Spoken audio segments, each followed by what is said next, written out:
Udah. Oke, jadi kalau pelanggan itu orang yang membeli suatu produk itu berkali-kali membeli suatu produk di suatu tempat. Tapi kadang-kadang pelanggan itu belum tentu dia itu konsumen. Karena apa? Kan bisa aja kita membeli tapi nggak pakai. Ya kan kayak misalnya ibu-ibu beli susu buat anaknya. Nah, ibu-ibu itu konsumen susu bayi nggak kira-kira susu atau susu buat anak? Dia konsumennya nggak? Nah, bukan. Jadi pelanggan itu belum tentu konsumen ya. Jadi dia tuh bisa hanya cuman beli aja barangnya, tapi karena sudah berulang kali makanya disebut pelanggan. Nah, kalau konsumen itu dia juga intinya dia menggunakan barang itu sampai selesai, juga bisa bisa mengevaluasi, bisa membeli juga, tapi bisa juga si konsumen itu bukan orang yang membeli itu bisa. Ya kayak tadi, adik bayinya kan minum susu yang dibeliin ibunya, tapi bukan dia yang beli. Nah, kayak gitu. Jadi intinya kalau pelanggan itu orang yang sudah sering kali beli suatu produk di tempat yang sama. Tapi kalau konsumen itu orang yang menggunakan, terus mengevaluasi, memperoleh suatu barang kayak gitu. Ya, itu bedanya customer sama consumer. Jadi pelanggan itu belum tentu konsumen, konsumen itu juga belum tentu pelanggan. Tapi bisa juga konsumen juga pelanggan, itu bisa. Jadi jangan lupa bedanya ya. Nah, terus ini ada jenis-jenis konsumen. Itu ada tahap proses konsumsi menurut Solomon.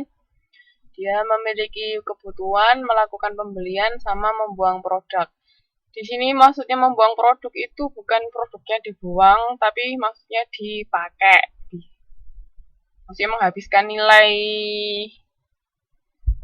nilai suatu barang itu kan sama membuang produk. Oke. Jadi ini prosesnya. Jadi dia karena mbak-mbak sama mas-mas ada kebutuhan, aku haus. Berarti kan kebutuhannya minum. Aku minum beli apa? Beli aqua, apa beli soft drink, apa beli teh.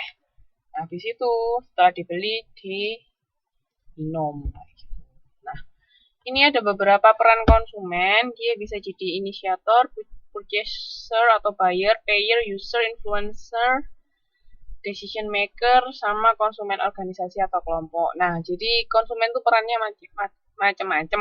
Ada yang misalnya kalau inisiator itu kan pencetus ide. Misalnya mbak-mbak lagi ngumpul satu angkatan. Terus misalnya Mas Yohanes yang bilang, ayo makan di sini yuk. Nah, itu berarti dia inisiatornya, dia yang punya ide untuk ngajak teman-teman satu kelasnya makan. Kalau pembeli berarti dia yang bagian membeli. Kalau membayar, bagian membayar. Jadi kan bisa, misalnya tadi ibu beli susu buat anak, tapi yang bayar bisa aja bapaknya. Kayak gitu. Jadi perannya macam-macam tergantung mbak-mbak sama mas-mas pada saat itu jadi apa. Bisa juga satu orang jadi semua ini. Dia yang punya ide, dia yang beli, dia yang bayar, dia yang pakai juga bisa. Nggak mesti mas, kalau yang traktir itu berarti yang payer. Tapi kalau mas tadi cuman mencetuskan ide,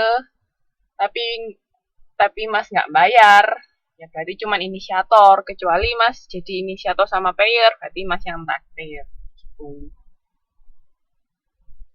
Terus pemberi pengaruh itu orang influencer, jadi mempengaruhi. Misalnya Mas Yohanes lapar pengen makan, terus ada yang teman lain mengajukan coba di tempat yang ini, itu bisa mempengaruhi. Atau enggak makan, misalnya sudah sampai satu restoran, ini aja beli makanan yang ini. Nah, itu bisa seperti itu. Nah, terus kalau mengambil keputusan, nah tadi kan misalnya Mas Yohanes yang punya ide, tapi kira-kira siapa yang ngambil keputusan? Misalnya masih otot-ototan, gak usah, misalnya maunya Mas Yohanes makan di tempat A, tapi yang lain misalnya ada yang B, ada yang C. Nah, ada satu orang yang wis mau di sini, yang misalnya karena pendapatnya beda-beda, tadi ada yang pengen cari tempat makan yang harganya murah, ada yang pengen makan yang enak, atau ada yang makin dua-duanya, ada yang mahal dikit nggak apa-apa tapi tempatnya enak. Nah, itu kan macam-macam, bingung, nggak ada keputusan, itu ada satu orang yang ngambil keputusan, itu namanya dia decision maker. Jadi perannya beda-beda, tapi bisa juga satu orang tuh punya semua peran ini, jadi tergantung situasinya seperti apa. Nah, kalau konsumen organisasi atau kelompok, ada yang tahu nggak?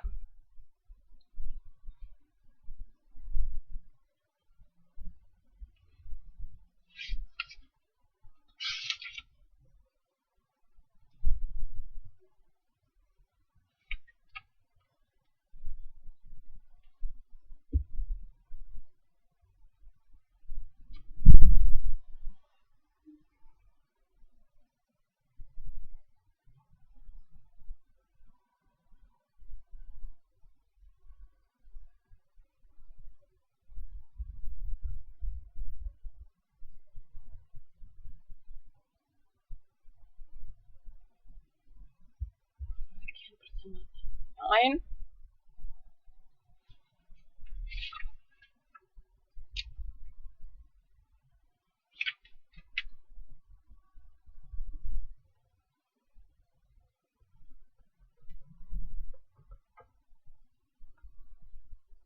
Jadi kalau ada lagi yang mau jawab?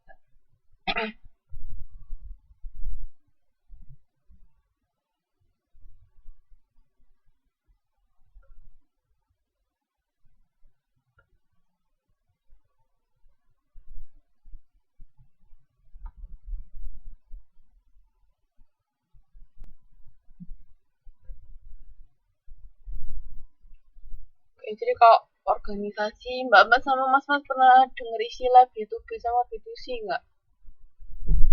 Bisnis to bisnis, terus bisnis to consumer.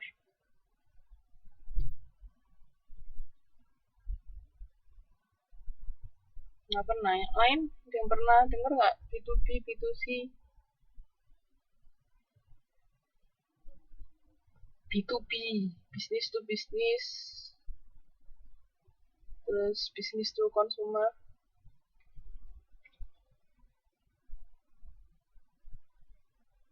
Konsumen bisnis atau konsumen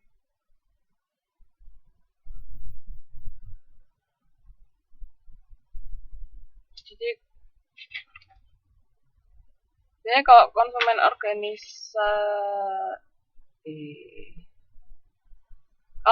organisasi itu kan satu orang yang atau kelompok memutuskan untuk keputusan untuk organisasi, tapi di sini lebih lanjutnya itu ada juga apa namanya konsumen bisnis. Jadi bisnis to bisnis ini loh kalau konsumen bisnis to bisnis organisasi ini di sini lebih ke bisnis ya. Jadi misalnya kayak mbak itu perusahaan penghasil apa kira-kira? Bentar. Yang gampang. Misalnya ngasilin white coffee, misalnya perusahaan kopi. Nah, dia perusahaan kopi itu kan mungkin dia bisa mengelola kopi, tapi misalnya creamernya dia nggak menghasilkan sendiri. Nah, dia beli dari perusahaan lain, itu jadi bisnis to bisnis. Jadi antar bisnis satu ke bisnis yang lain. Jadi belum sampai ke konsumen akhir. Ya, itu namanya B2B. Jadi dari bisnis ke bisnis.